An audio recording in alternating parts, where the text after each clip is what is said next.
Hürmetlik radyo anlıqıcı dostlar. Anlavatqanыңlar Fransiya yazğıçısı Jules Verne'ning Şinjan Güzel Sanat Fotosurat Nəşriyyatı tərəfindən nəşr qılınğan Yer şarının 80 gündə aylanish nomli əsəri.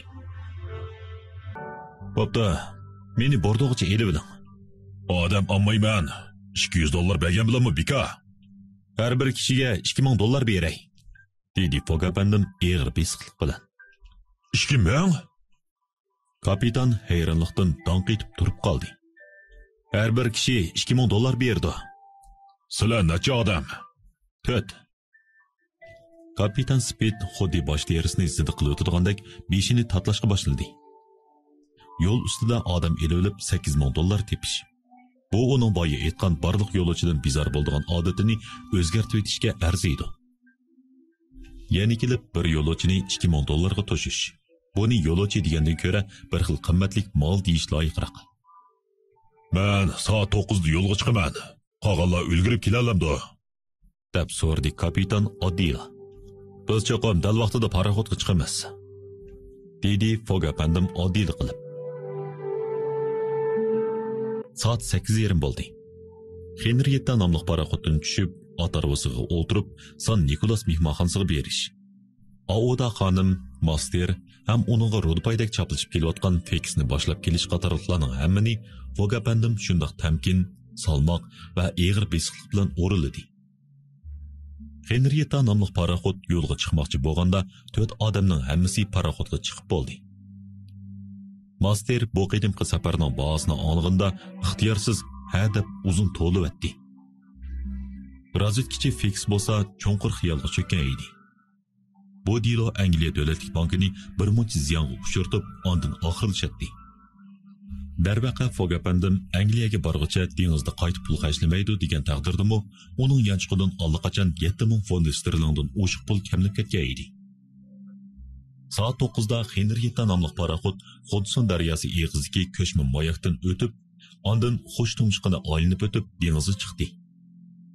Paraxod butun bir kun uzun orolni bo'ylab, o'tliq oroldagi moyak bilan belgilik oraliq saqlab, sharqqa qarab tezlikda yurib ketdi. İkinci günü 13 dekabr tushda bir kapitanning o'rniga berib yo'lnishni o'lchadi. Shubhasizki, ko'pchilik bu kishi cho'qim kapitan deb o'ylashi mumkin. Butunlay xato. Bu kishi dal Filia Fog apandim edi. Bu chaqda kapitan Spit allaqachon o'z bo'lmasiga solib qo'yilgan bo'lib, vaqirab-jaqirab elishib qoladi degan edi. Biroq buning sababi bor. Bu ish mundoq bo'lgan edi. Fog apandim oldi bilan Liverpoolga bormoqchi bo'ldi. Biroq kapitan qo'shilmadi. Keyin Bordoga berishga qo'shilgan bo'ldi. Paraxodga chiqqandan keyin 30 soat ichida Fog apandim Fonisterning hujumi qo'zg'ab, barliq matros ham parqazon ishchilarini qo'lga keltirdi.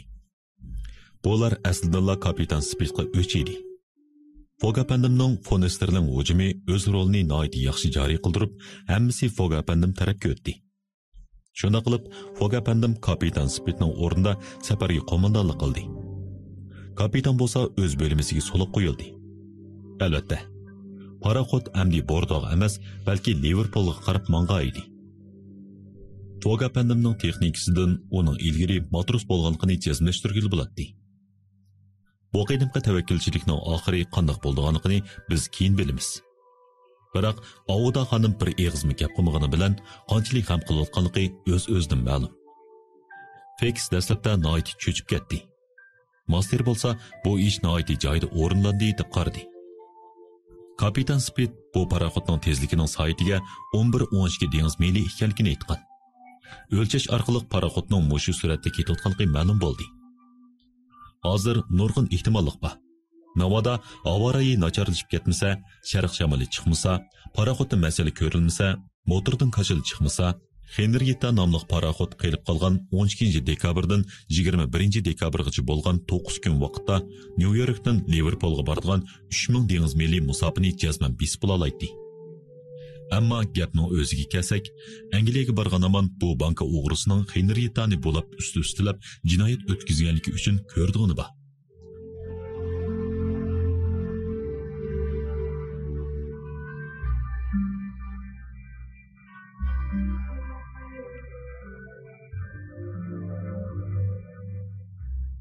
Dastlabki bir necha kunda paraxod nihoyatda o'ngishli yurdi. Dengizda do'lqinmi ko'p ko'rinmadi. Shamolmi sharqqa qarab chiqaverdi. Yelkanlar to'liq ko'pib, Henrietta nomli paraxod okean kezguchi paraxoddek mangdi. Xizmatkor nihoyatda hayajonlangan bo'lib, xo'jayinining bu taktikasi bak aplik bo'lgan edi. U matroslarga nihoyatda samimiy muomala qiladi. Ularga yaxshi gaplarni qiladi ham ularni aroq ichishga taklif qiladi. Xizmatkorning kutgan yerdan chiqish uchun matroslar ish qilganda nihoyatda astoydil bo'ladi. Parqazon ishchilarimi to'xtamay ko'mir tashlaydi. Masterning bundoq yaxshi muomalasi qo'zg'atquchlik rol o'ynab, barliq xodimlarning aktivjonligini eng yuqori chekka yetkazgan edi. U o'tib ketgan ishlarni, ilgirki boshqa etiqchiliklarni, xatarni tamoman unutdi. Hozir butun vujudi bilan manzilga yetishini o'ylaydi. Ba'zida Henriettaning o'chqi uni ko'ydirayotgandek jim turolmay qoldi. Bu sodiq yigit Feksning atrofida o'ylanib, qandoqdir bir cho'nqir nima yushirgandek nazar bilan Feksga tikiladi. Ammo uning hech nima demaydi. Chunki bu ikki ko'nodos o'tirsida amdi so'zlashgudek gapmi qolmagan edi. Feks haqiqatan gangrab qoldi. Henrietta nomli paraxod tortib olindi. Matroslarning hammasi setib olindi.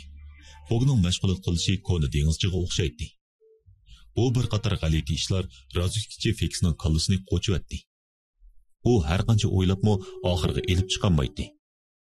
Biroq bir nuqtani jazmlashtirishga bo'ladiki, ilgari 55 ming fond sterling pulni o'g'irlagan odam albatta bugungi kunda bir paraxodni tortib olaydi. Shunga razvedkachi Feksning ansiraydigan ishi shuki, Olmadiz Fog paraxodni bulab Liverpoolga bormay qolsa, dunyoning boshqa yeriga ketib, dengiz qaroqchisi bo'lib ketadi-da, qonun sirtida mangu qechib yuradi. U buningda muvaffaqiyatni topolmaydi. Shunga Fog bilan bu kemiga chiqqanligidan amdilikda pushaymon qilishga boshladi. Kapitan Speed bo'lmasida to'xtamay varqiraydi. Master kapitonga tomoq yetkazishga mas'ul bo'ldi. Gerçi u kuchtingir bo'lsa-mu, tomoq elib borganda odatdan tashqari ehtiyot qiladi. Fog apandim bayni paraxodda kapitan yo'qdek yuraverdi. 13 dekabr paraxod Novaya Zemlya orolining yenidan o'tdi. Bu bo'lak musofirni mengish nihoyatda mushkul edi. Bo'libmi qish faslida bu yerni quyuq tuman qaplab, bo'ron ushqirtib turadi. Tönögün kashdan boshlab barometrdagi simab to'rki jiddiy tuvanlab, havo rayida o'zgarish bo'lganligini ko'rsatib berdi. Darvaqa 13 dekabr kechda havo o'zgarib, shamol sharqiy janub shamolga aylandi. Bu salqaraydigan ish emas. Paraxodning asldagi yo'linishdan chatnab ketishining oldini olish uchun Fog apandim yelkanni yig'ib, motorning kuchini oshirib, olg'a ilgarilashni aytdi. Shamol yo'linishining o'zgarishi Henrietta nomli paraxodning tezligini kamaytirdi. To'lqinlar to'lg'inib kelib, paraxodga uriladi. Paraxod gavdasi shamolga agishib tavrnatdi. Bu paraxodning olg'a ilgarilishiga xeli cho'ng to'salg'u paydo qildi.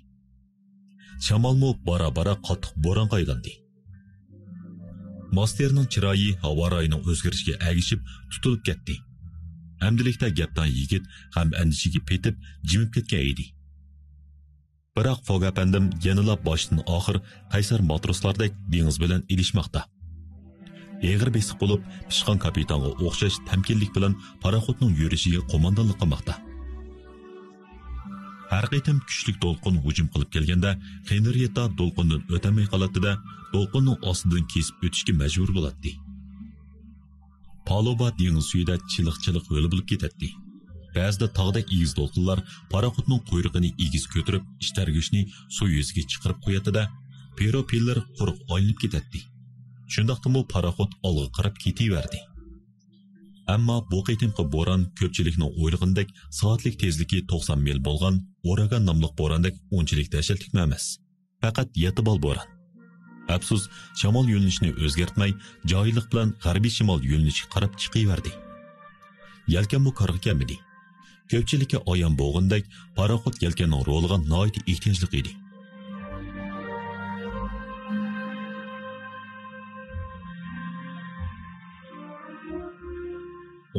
dekabr kuni Fog apandimning Londondan ayrilganiga 75 kun bo'ldi. Henrietta nomli paraxod garchi nachar havo rayining ta'siriga uchragan bo'lsa-mu, yanada o'ngishli yuratadi deyishga bo'ladi. Nyu-Yorkdan Liverpoolgacha bo'lgan orliqning yarmi besilib bo'ldi. Shundaqla eng mushaqqatli musofa oxirlashdi. Navoda yoz fasli bo'lganda safar vaqtini tamoman kontrol qilg'ili bo'ladi. Afsus, hozir qish vaqti bo'lg'achqa odamni bezor qilgan havorayi har doim ko'rilib turadi. Master texnichi uni ichiga tushganicha turmoqda. Ammo uning qalbining cho'nqur qatlamida g'alaba qilish umidi bor edi. U shamol yo'linishi xato bo'lsa-mu, motor bor-ku deb o'ylaydi. Lekin shu kuni turbina xodimi palobiga kelib, Fogapandimni tepib, uning bilan jiddiy so'zlashdi. Nim sababdan keyin Master etkisiz bir xil tuyg'uning ta'sirida oromsizlanishga boshladi. Uning qulig'ini don tutib, ularning zodi nim deyishayotganligini bilib boqisi keldi. Shundaqdimi faqat yarim yorta anglay oldi. Xo'jayin bir narsani so'rayotdi. Deganlaringizni jazmlashtira olamsiz? Shundoq apandim, deb javob berdi turbina xodimi. Unutib qolmang.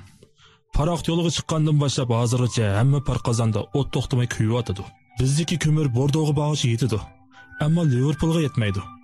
Ma'qul, men o'yinni boqay, dedi Fogapandim, ya'ni ilgirgidek sovuqqonlik bilan turbina xodimiga. Master shuvala donq etib turib qoldi. Bu ishning og'irligini bilgan edi. Ko'mir tugay deb qolgan edi. U bo'lmaga kirib, bu ishni ovodaga etdi. Navoda Fogapandim bu masalani hal qila olsa, u haqiqatan bir darajadan tashqari odam hisoblanadi. Bu gapcha, dedi Fix tishlarini o'chiriltib turib. Siz rostla Liverpoolga boramiz deb qopsizda. Albatta. Hamoqat. Fix to'lisini chiqarib qo'yib ketib qoldi. Master qilcha takallub qilmay Fixdan o'zining nimishqa hamoqat deganligini so'ramoqchi bo'ldi. U Fixning nim demoqchi ekanligini zodli bilmadi. Ko'nglida bu nasbasqor razvedkachi o'z farzidagi o'g'rini qo'g'lab, yarcharni bir oylinib chiqdi. Ammo hech nimaga erishmadi. Chunki bu ish uning g'ar kelib, qattiq pushaymon qilyotdi deb o'yladi. Fogapandim zodi qanday qilar? Buning bir nim demakdas. U tuyuqsiz paydo bo'lgan qiyinchilik oldidimi, yanla ilgirgidek tamki edi. Qaraganda u hal qilish usulini topganda qiladi. Shu kechdagi Fogapandim turbina xodimini chaqirib kelib aytdi. O'tni bo'lishiga qalab, butun surat bilan olg'a. Ko'mir kuyib tuyganda bir gap bo'lsin. Uzoq o'tmasdan Henrietta nomli paraxotning turg'undan quyuq is ko'tarilib, paraxot yana eng yuqori surat bilan ilgirlashga boshladi. Lekin 2 kundan keyin, ya'ni 18 dekabr kuni turbina xodimi Fogapandimni izlab kelib, uning ko'mirning bugun kechgacha yetmaydiganligini aytdi. O'tni ojizlatmanglar. Dal aksicha o'tni ulg'aytib, parni kuchaytinglar. Bu kuni tushga yaqin suvning chunqurligi va paraxot yo'nalishi o'lchangandan keyin Fogapandim Masterni chaqirib, uning kapitan Spitni akilishni buyurdi. Yigit bu gapni olib, o'zini xuddi yo'lbosning qapısini ochqilib mongandek his qildi. U palobidan tushib edi. Hay, u cho'qim o'kiraydi, deb pichirildi. Darvaqa bir necha minutdan keyin kapitan Spit ochig'idan yerilg'idek bo'lib, kiyimining quyruq tarafidan vaqirab chaqirgancha chiqib keldi. Biz hozir qayerga keldik? Kapitan Spit darg'azabda to'xtamay bu gapni takrorlaydi. Uning yuzlari ochiqdan so'zning rangiga kirgan edi. Biz hozir qayerga keldik deyapman? Liverpoolga 770 dengiz mili qoldi, deb javob berdi Fogapandim noiti ig'ir besiqlik bilan. Dengiz qaroqchisi, deb vaqirdi Andrew Spit. Sizni chaqirib kelishimdagi maqsad, apandim, bu dengiz qaroqchisi. Apandim, dedi Phileas Fogg qaytilab. Paraxotni menga setib berishga qo'shilgan bo'lsangiz, sotmayman, uxlab tushing. Chunki men uni ko'ydirishim kerak.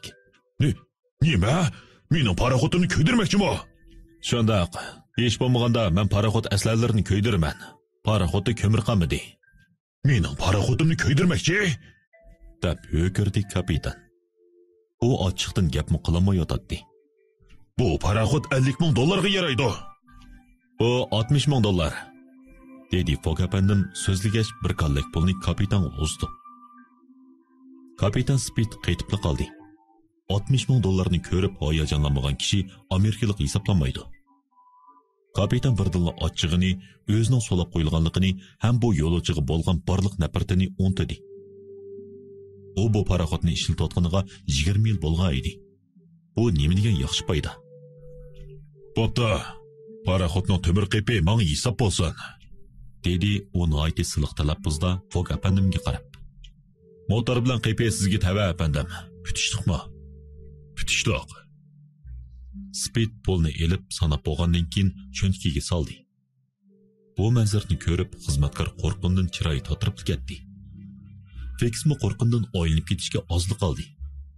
Fog apandim hozirgacha taxminan 20 ming fond sterlin xashladi. Yana paraxod gavdasi bilan motorni kapitanga qoldirmoqchi.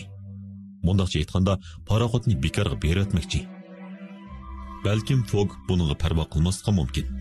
Chunki u bankadan o'g'irlagan pul 55 ming fond sterlin emasmi? Fog apandim Speedning pulni yanchiqqa solganligini ko'rib, uniga dedi. Apandim, bu ishning sizni cho'chitib umid qilaman. Bilishingiz kerakki, navoda men 21 dekabr kuni soat 8 dan 45 minut o'tishdan burun Londonga yetib qolsam, 20 ming fond sterlinni quruq olaman. Men Nyu-Yorkdan yo'lga chiqqan paraxodga ulguramadim. Yana kelib, siz meni Liverpoolga olib qo'yishni rad qildingiz. Bu savdodan men rozi, dedi Speed rozimanlik bilan. Chunki men oz deganda 40 ming dollar foyda olaman. Arqadan kapitan yana bir jumla to'liqlab qo'ydi. Apandim, sizning ismingiz Fog. Kapitan Fog. Sizda Amerikaliklarga xos o'zgachilik bor ekan. Kapitan Speed xushamat qilgan bu gapni qilib bo'lib, menishga tamshaldi. Bu chaqda Phileas Fogg unga qarab dedi. Hozir bu kiyim menga tava bo'ldimi? Albatta. Yuqoridan tuvangacha barliq yog'ochdan yasalgan qismi sizning bo'ldi. Ma'qul, Kapitan Speed. Hozir barliq eshik deriza, ustal o'rindiqlarni sundirib, parqazonga qalash to'g'riliq buyruq tushiring. Shunda qilib matroslar motorning ehtiyojiga qarab bu quruq yog'ochlarni ko'ydirishga boshlandi. Birinchi kuni paraxod quyruqi, ishxona, yo'lovchilar yotiqi qatoriqlarni pak-pakiz qolib tugatdi. Ikkinchi kuni 19 dekabr mashta palobadagi paloq, mashinaning zapas zapchastlari, yo'maloq lim qatorliqlarning hammasini ko'ydiribdi. Ular yelkan dramkallarini tushirib, palti bilan chepib, parchalab qolishga boshladi. Matroslar noiti qizg'in ishlaydi. Master pichoq bilan kesib, hari bilan harlab, o'z yolg'iz 10 odamning ishini qildi. Bu ishlarni sepi o'zidan bozg'unchilik deyishga bo'ladi. 3-kuni 20 dekabr paraxod beqini, to'sqichi taxta, paraxod gavdasining suvdan chiqib turgan qismi, palubining xeyli ko'p qismi ko'ydirildi. Henrietta nomli paraxodning qo'pqoriq qepili qoldi. Halbuki bu chaqda Iroqdan Irlandiya dengiz qirg'i va Fosnidagi mayoq chirig'imi ko'rindi. Kecha soat 10da Henrietta nomli paraxod Gimstownni kesib o'tdi. Phileas Fogg apandimning Londonga berib o'lishiga faqat 24 soatli vaqt qolgan edi.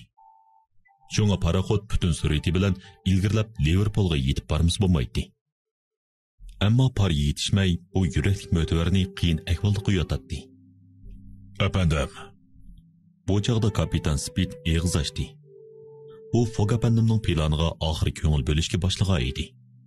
Men chin ko'nglimdan sizga istash qilaman. Bu ishlar zodi qo'sh bo'ladi. Biz endi texi Kimstownning sirtidagi dengiz tavalligiga keldik. Shundaqmi? Biz ko'rayotgan mayak bar shahar Kimstownmi? Shundaq. Portga kira olamizmi? 3 soat saqlaymiz. Dengiz tashqini ko'tarilganda ondan kirgili bo'ldi. Undaqda saqlayli, dedi Phileas Fogg apandim salmoq ovozda. Uning ko'nglida yana bir qitim qosh palak bilan elish beqish xiyoli bo'lsa-mu, chiroyda hech qanday ifoda ko'rinmaydi.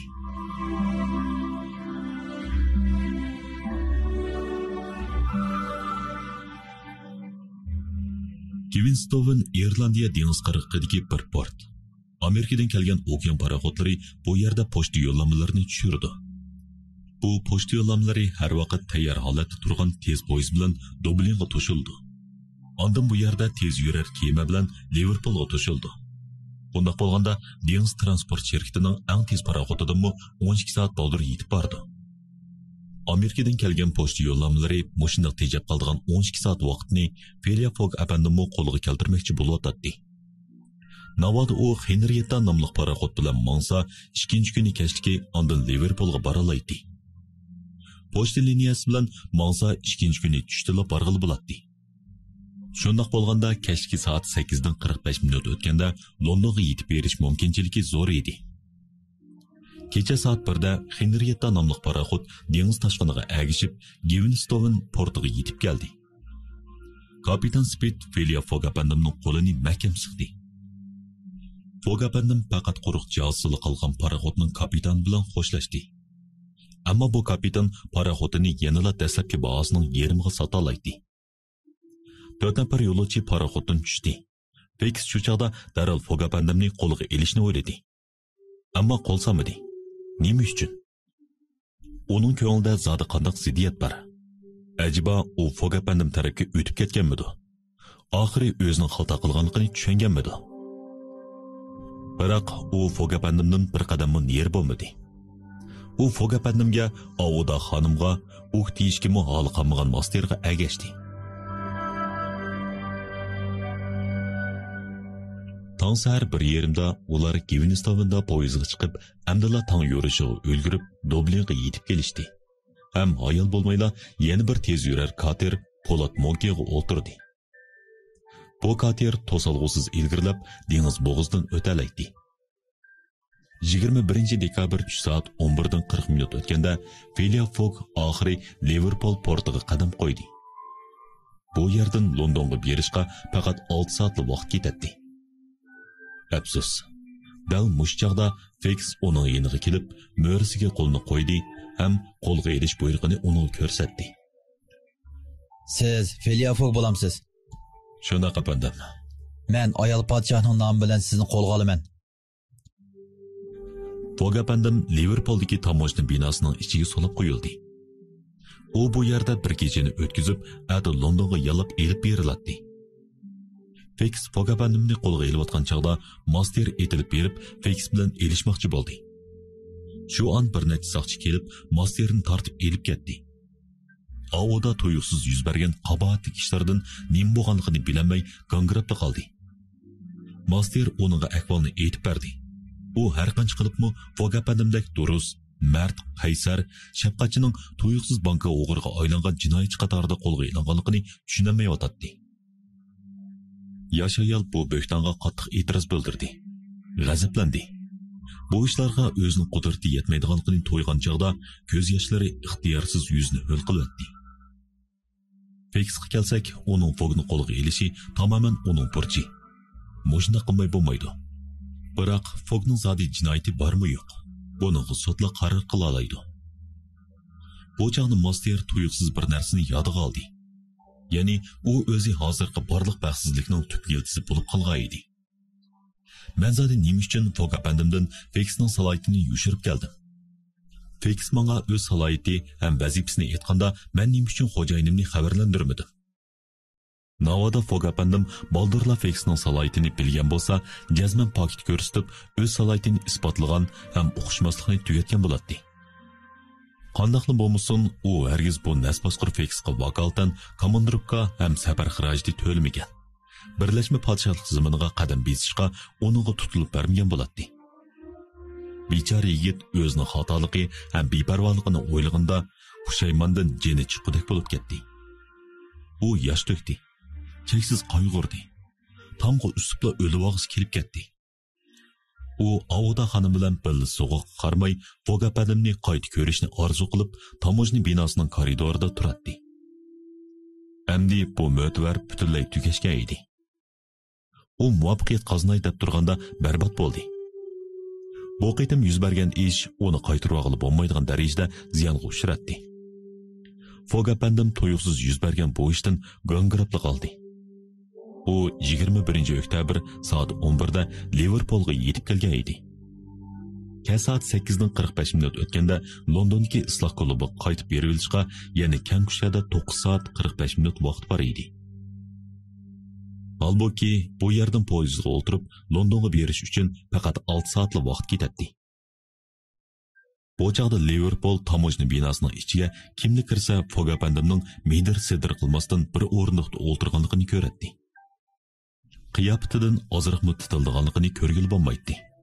Gerçi uni taqdirga bo'ysundi degili bo'lsa-mu, lekin odatdan tashqari bu zarba uni qilchilik sarosimiga solamagandek qiladi.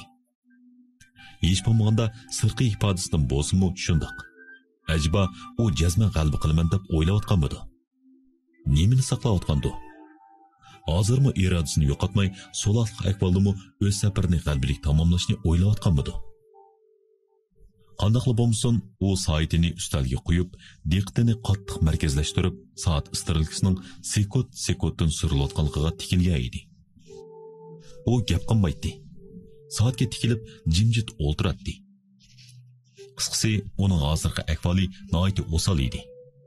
Navada Fogning ichki dunyosiga yoshiringan muddasini faraz qilib bo'lmasa, bu xil ahvol sizni tövandikidek xulosaga keltirdi.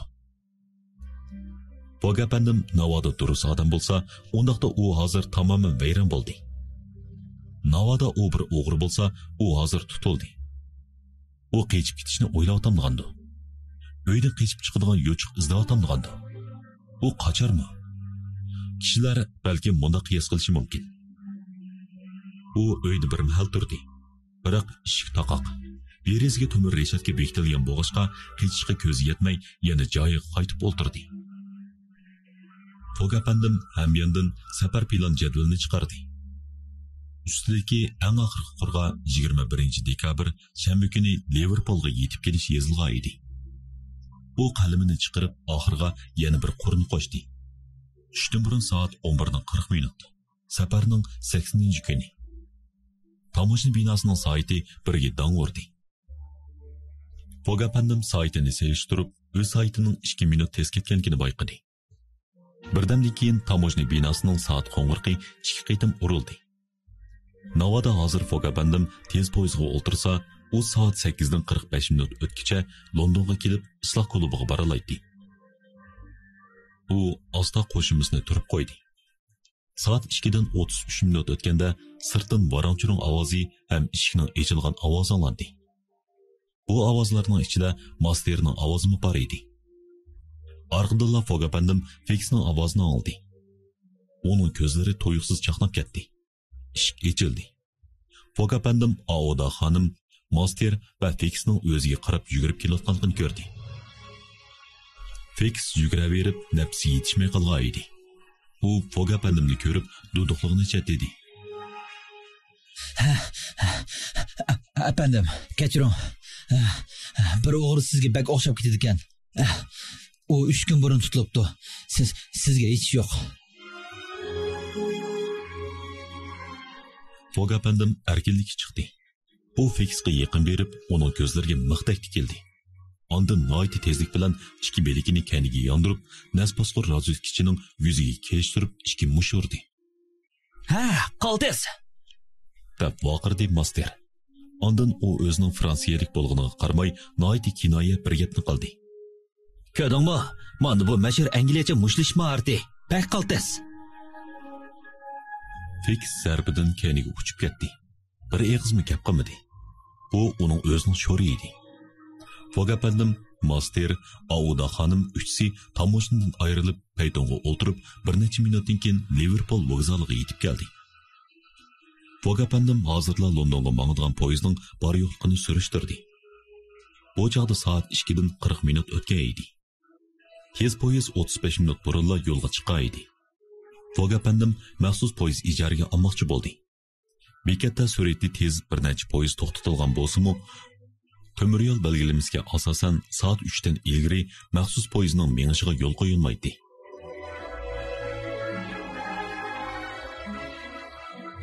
Soat 3 da Fog apandim bilan shoför bir necha eg'iz so'zlashdi. Ham shoförga bir muncha mukofot puli berdi. Fog apandim Aoda xonim va sodiq xizmatkorini boshlab, poyezga o'ltirib Londonga qarab uchqandek yurib ketdi. Poyez cho'qim 5,5 soat vaqt ichida bu musofirni tamomlab bo'lishi kerak edi. Yo'lda bir ish bo'lmasa, mushunaq tezlikni saqlaganda bu vaqt ichida Londonga yetib berishdan umid bor edi. Ammo qiyirishgandek bir qism jiddiy ishlar chiqib turdi.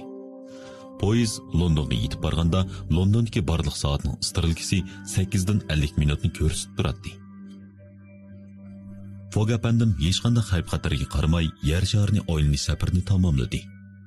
Afsus, vaqtga qarshi u 5 minut kechikib qoldi. u yengilgan edi.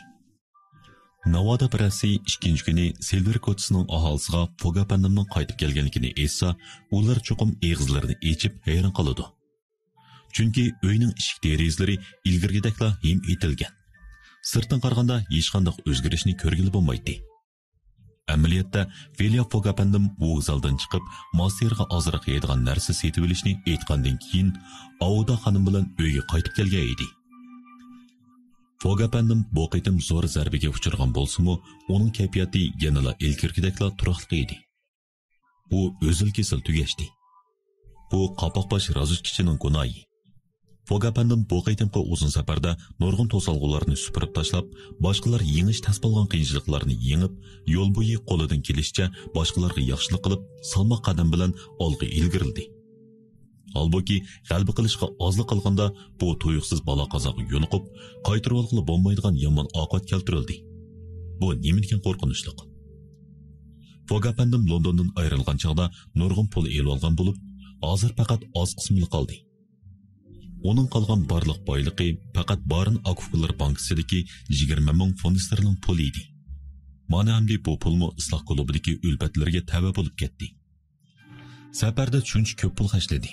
Navoda bu qimarda yangan taqdirdimi u pul utanmagan bo'ladi. Fog apandimning bu qitimqi do'ti kishi hargiz pul uchun emas, balki shon-sharaf uchun. Chunki Fog apandim shuncha ko'p pul xashlab yangan taqdirdimi pul utgan hisoblanmaydi. Ammo hozir u o'zil kesil vayron bo'ldi. Yana kelib bu arbobning taqdirimi belgilanib qoldi. U buningdan keyingi ishlarni qanday bartaraf qilish kerakligini obdan biladi. Auda Fog apandim ko'rsatib bergan hujurga o'rinlashdi. U Fog apandimdan pek andish qildi. Chunki Fog apandimning gap o'ramidan uning noiti azobliq bir planni o'ylayotganligini belgili bo'ladi. Amaliyotda bizga ma'lum bo'lgandek, tabiiy yolg'izchilikni xohlaydigan mundaq joyid angliyalik ilojsiz qolsa bir echinishlik chiqish yo'lini tanlaydi. Shunga master sirqi qiyofatidan hech bo'lmagandek yurisimu, ammo har vaqt xo'jayiniga diqqat qilib kelyotadi. Master hujursiga qaytib kirib, uda 80 kun ko'ygan heriqi gazni etib-etdi. U xat sanduqidan gaz shirkati avatgan bir parcha pul topshirish uqtirishini qo'liga elibla o'zi to'laydigan bu chiqimni darhol to'xtatish xiyoliga kelgan edi.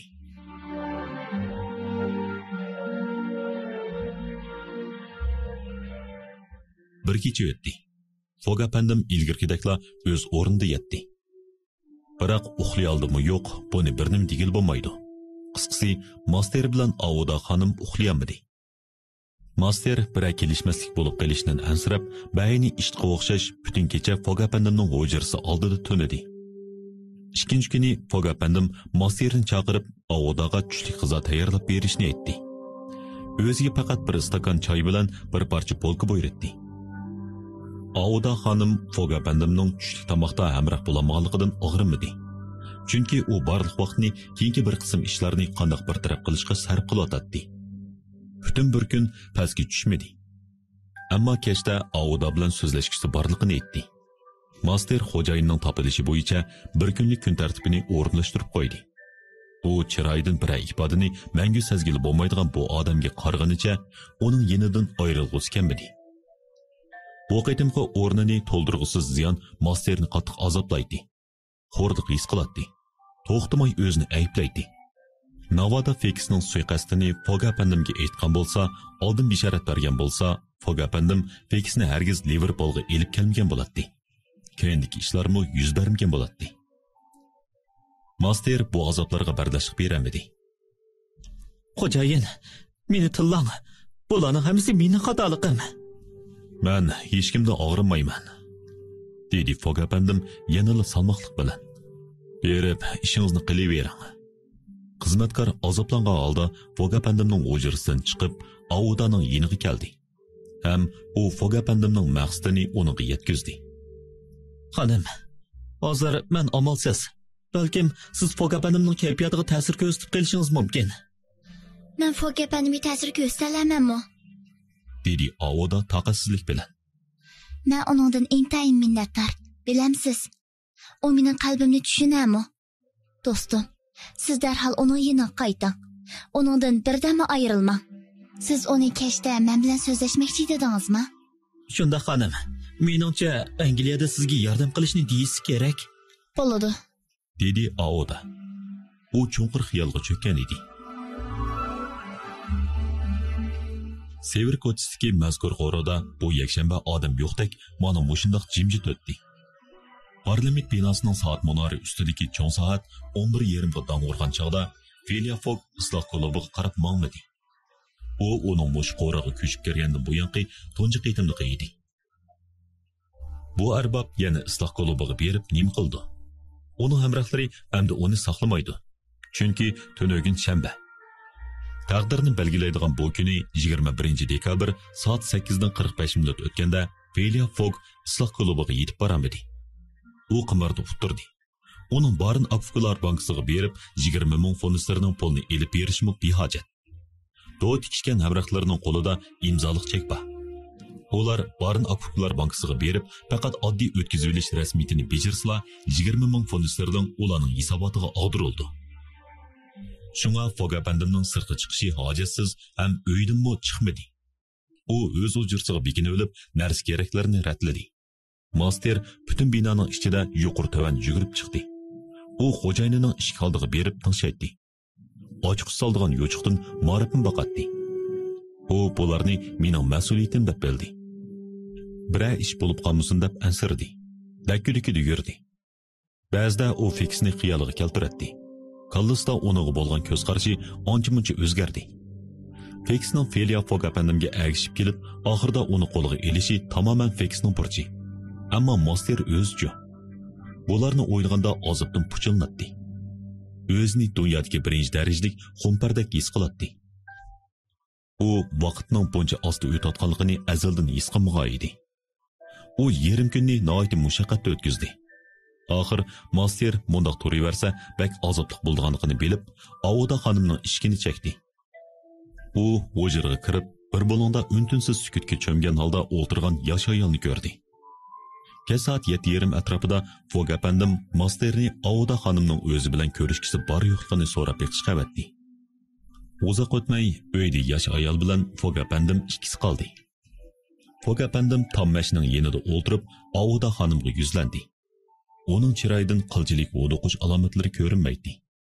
Hozirgi Fogg bilan yo'lga chiqish oldidagi Fogg apandimning qilchi farqi yo'q bo'lib, o'xshashli salmoq, eg'ir besiq, tamkin ko'rinadi. U 5 minutgacha hech nima demadi. Oxiri beshini ko'tarib, Aodaga qarab dedi: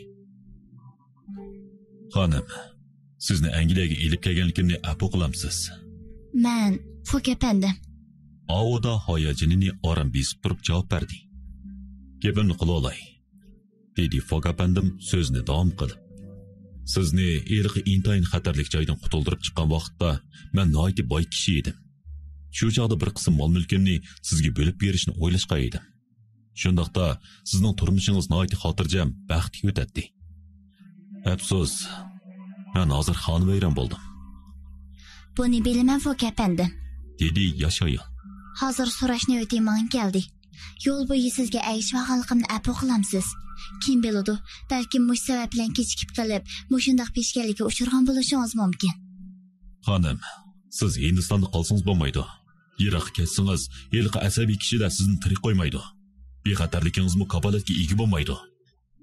Bu gapcha Fogg apandim. dedi Aoda xonim yana. Siz meni qo'rqinchli halokatdan qutuldirib qolmay, balki yana chet elda xotirjam yashasin deb o'ylabsiz, shundaqmi? Shundaq xonim. Biroq mening ahvolimda foydasiz o'zgarish bo'ldi. Shundaqdimi hozir mening ozroq pulim eshib qoldi. Buni sizning turmushingizni o'rlashtirish uchun ishlatishimga ruxsat qiling. Biroq Fogg apandim, siz qanday qilsiz? deb so'rdi Aoda xonim. "Men", dedi bu mo'tivar sovuqqonlik bilan. "Menga hech nima kerak emas." Fogg apandim, siz keyingi taqdiringizni qanday o'rinlashtirasiz? "Qandaqli bo'lsa mayli", deb javob berdi Fogg apandim. Qandaqli bo'lmasin, sizning do'stlaringiz, dedi Aoda xonim. "Mening birmi do'stim yo'q xonim. ota-onangiz?" "Ota-onam yo'q." Fogg apandim, men rostla siz uchun azoblanyapman. Chunki yolg'izlik bekla azob. Ajiba siz birami yurakning azobingizni tang tortib berishni xohlamamsiz? Kishilar doim ikki yurak birlashsa, jafoga bardoshlik bagil bo'ldi deyishidi. "Shundaq", Kishilar mushundoq deyishidi xonim. Fok efendim. Dedi Aoda o'rnidan turg'ach qo'lini Fog apandimga so'zib. Do'stingiz, tuqqaningiz bo'lishimni xohlamsiz. Ayolingiz bo'lib, bu kunlarni siz bilan tang o'tkazishimni xohlamsiz. Bu gapni anglab Fog apandim ixtiyorsiz o'rnidan turdi. Uning ko'zlarida ilgirkiga o'xshamaydigan nur chaqnaydi. Uning lavlari qimirlab, oliyjanoblarda bo'lishga tegishlik mehribonlik nazari bilan Aodaga tikildi. Shafqatchisini qutqizish uchun o'zining borlig'ini atashga jur'at qilayotgan oliy fazilatlik bu ayolning ko'zlaridan samimiylik, sopdillik, qat'iylik ham mehribonlik nurlari yig'ib turadi. Dastlabda Fog apandim qattiq hayron qoldi. Uning qalbi larzi keldi. U bu nurdan o'zini qochirmoqchi bo'lgandek ko'zlarini birdan yumib, qayta ochdi. Ondan oddiylik qilib dedi. Men sizni so'yman. Rost. Men hammalarning oldida sizni so'ydiganligimni aytishni xohlayman. Men butunlay sizga mansub. Menmi shu? Dedi Aoda xonim o'zini aram besilib hayajon yelkidi. Bu chog'da master hujradagi qo'ng'iroqning ovozini oldi. U Fog apandimning hujrasiga yugurib kirib, Fog apandimning Aodaning qo'lini mahkam tutib turganligini, chiroyda baxt shodligi aks etganligini ko'rdi. U hammani tushundi. Uning yuzlari qizarib paqirab ketdi. Fog apandim uningga berib, Virsondan hozir kech bo'lib ketgan ketmaganligini o'qib kelishini aytdi. Master yeni kulimsirab dedi. Azaldan kech bo'lib ketdi deydigan ish yo'q apandim. Bu chog'da soat 8dan 5 minut o'tgan edi.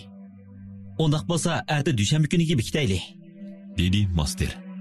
Erta dushanba kuni bo'lamdi, dedi Fog apandim Aodaga qarab. Bo'ladi. Ata, dushanba kuni bo'lsin. Dedi Aoda javoban. Master ushqandek yugurib chiqib ketdi.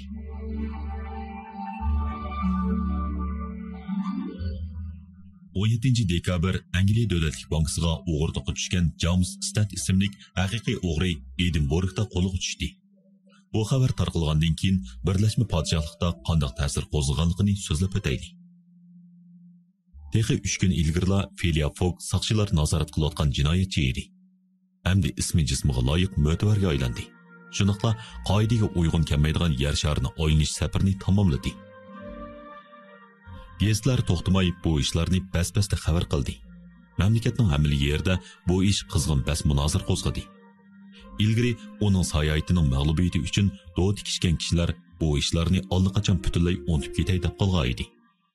Ammo hozir qaytadan munozirga tushdi. Barliq do'q tikishlar qaytadan hayoti kuchga ega bo'lib, qimor kelishimi jonlanib ketdi. Yana kelib shuni ko'rsatib o'tish kerakki, do'q tikishning so'misi texmi cho'ngib ketdi.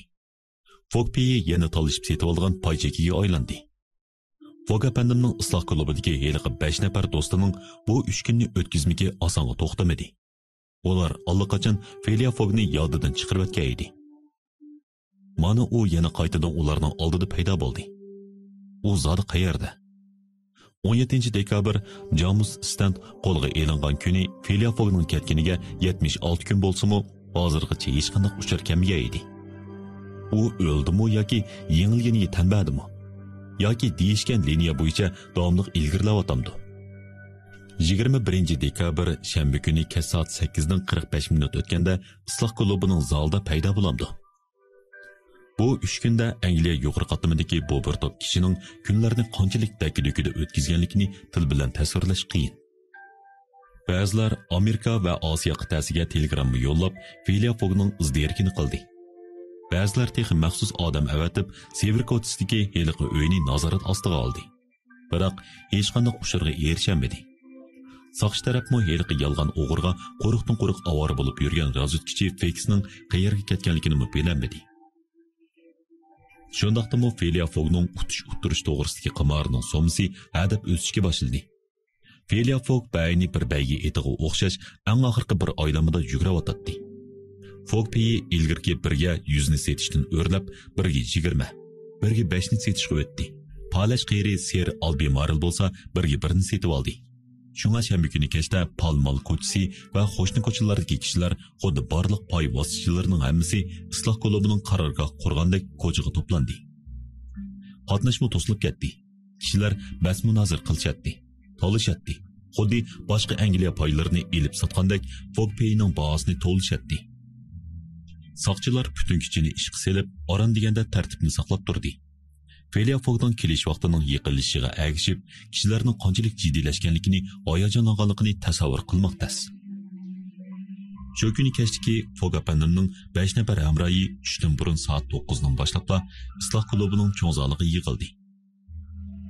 2 nafar banker, injener Andrew Stuart, Angliya Davlatlik bankining mudiriyat boshlig'i Gidoyer Ralph ham pivo sodagiri Thomas Filanganning hammasi ansizlik ichida Felia Fog'ni kutishga boshladi.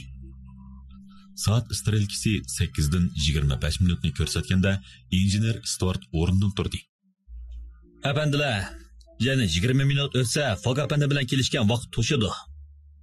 Liverpooldan kelgan eng oxirgi qitimliq poyezd qachon keldi? Dedi pivo sodagiri Filanganmo o'rnidan turib. Soat 7dan 23 minut o'tganda. Dedi Gidoyer Ralph javoban. Keyingi qitimliqi 0 dan 10 minut o'tganda keldi. Ma'qul. Dedi Stuart sal hayajonlanib. Navoda Fog apandim soat 7ning poyezdiga o'ltirgan bo'lsa, bu yerga boldirlik kelib qolgan bo'ladi. Men hozir shundoq deyalaymanki, biz yandoq. Bundoq boldir yakun chiqamayli. Dedi banker Samuel Valentin. Sizlarga ayon, bizning bu do'stimiz dunyodagi eng g'alit kishi. U noiti dal vaqtida ish qilgan odam.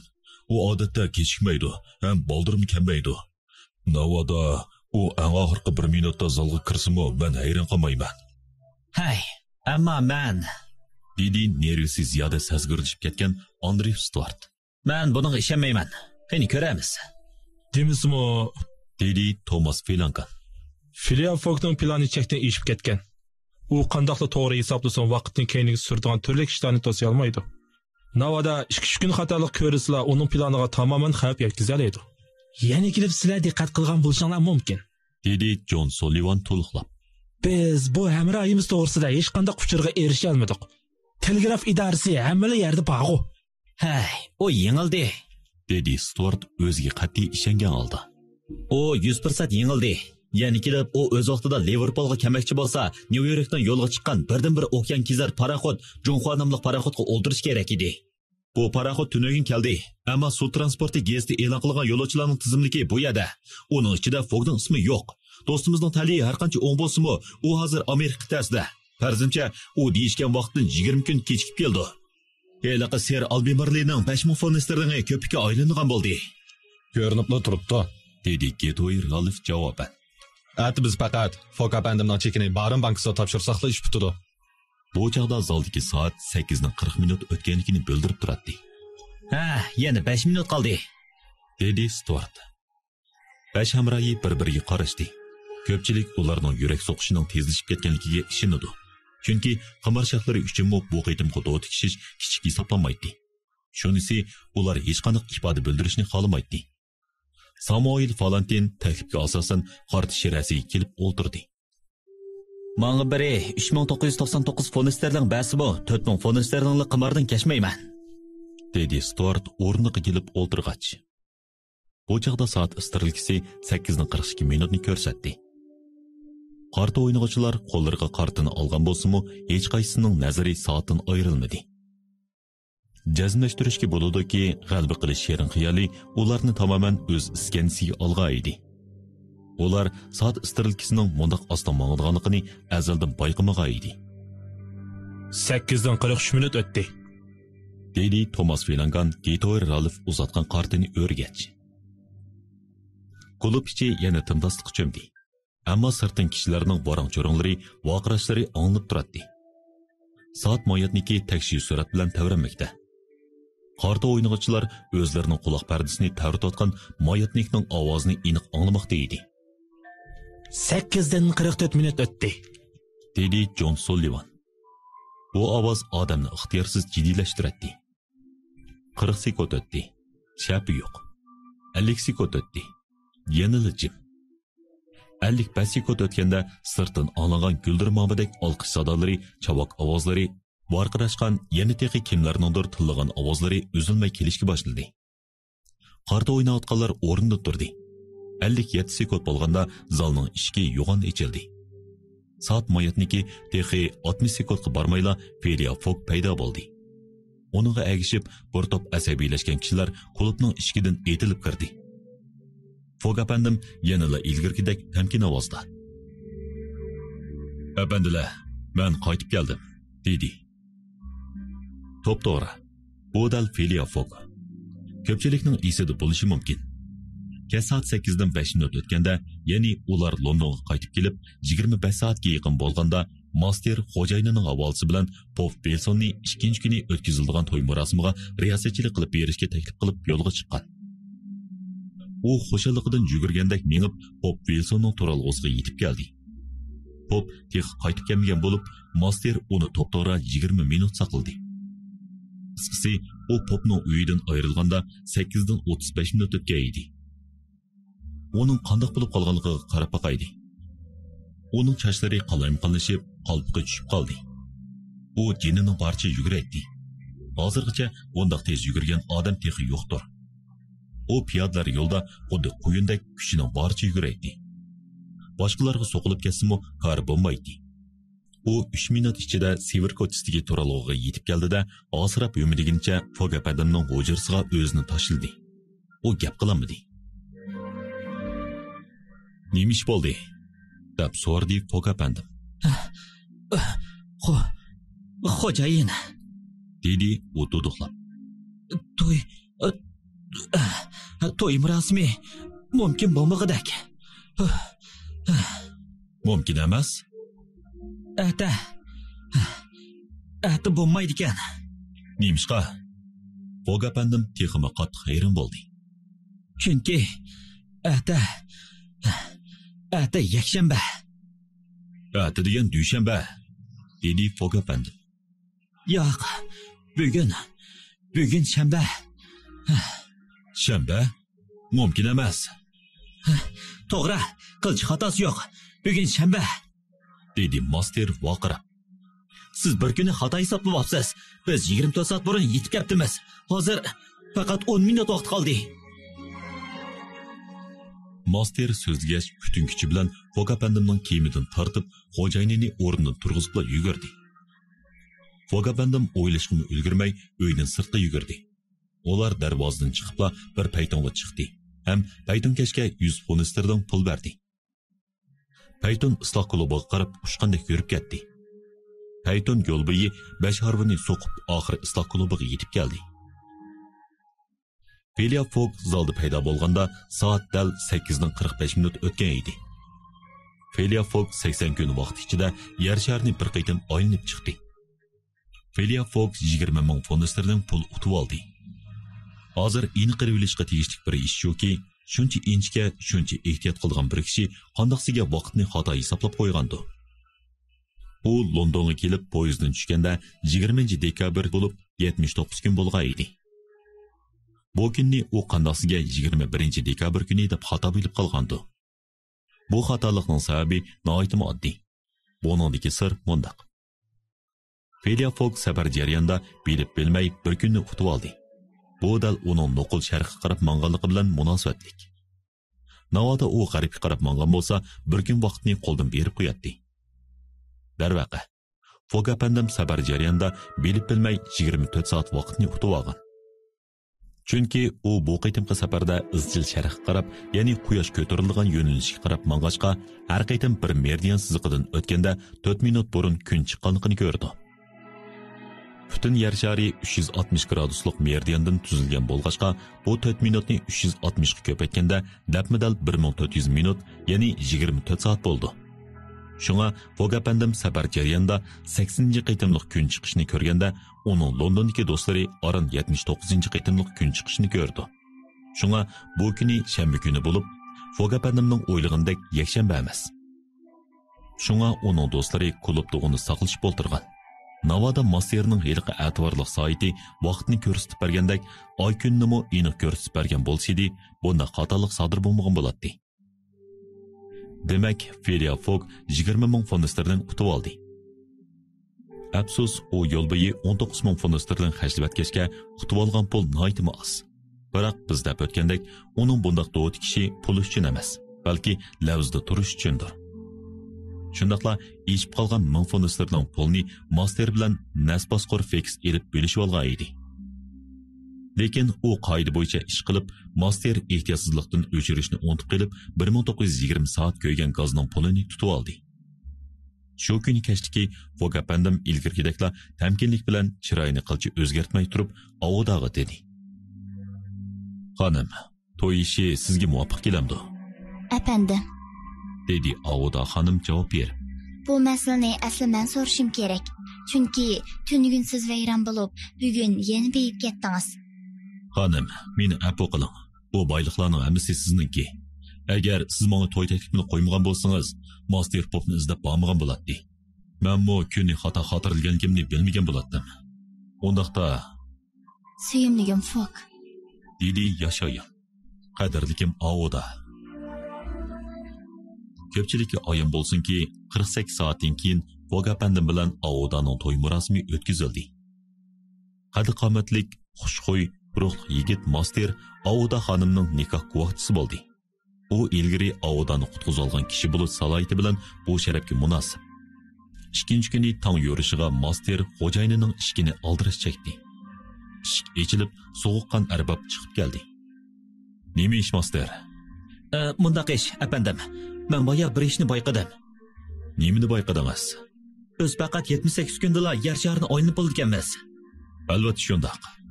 Dedi Fog apandim javob berib. Hindistonni kesib o'tish ojitsiz.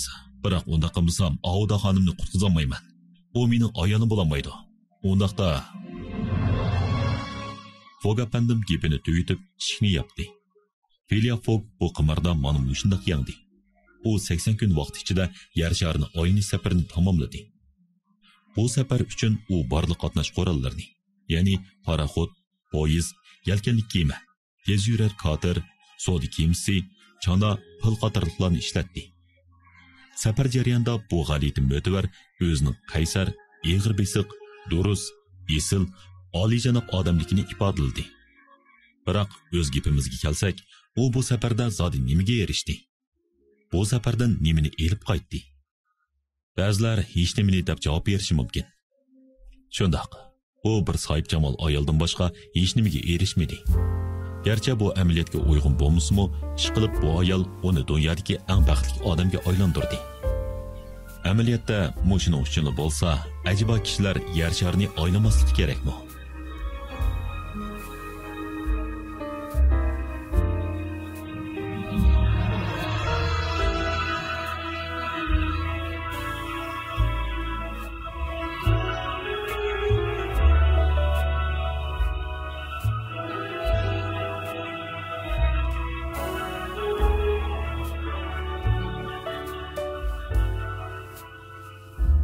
Hürmetli radyo anlıqçı dostlar. Fransiya yazıcısı Jules Verne'nin yer şarını 80 günde aylanish namlı qasri musharda butunlay oxirlashdi. Bu qitimqi adabiy anglitishimizning diktori Osmonjon To'xti, kirishtirgichi Akbar Noyib, muharrir Mahinur Rozi, mas'ul muharrir Ilhom Mahmud, Abdursul Abdurim, nazoratchi Nijat Abduqodir. Atki adabiy anglitish programmamizni ko'rishayli, xayr xo'sh.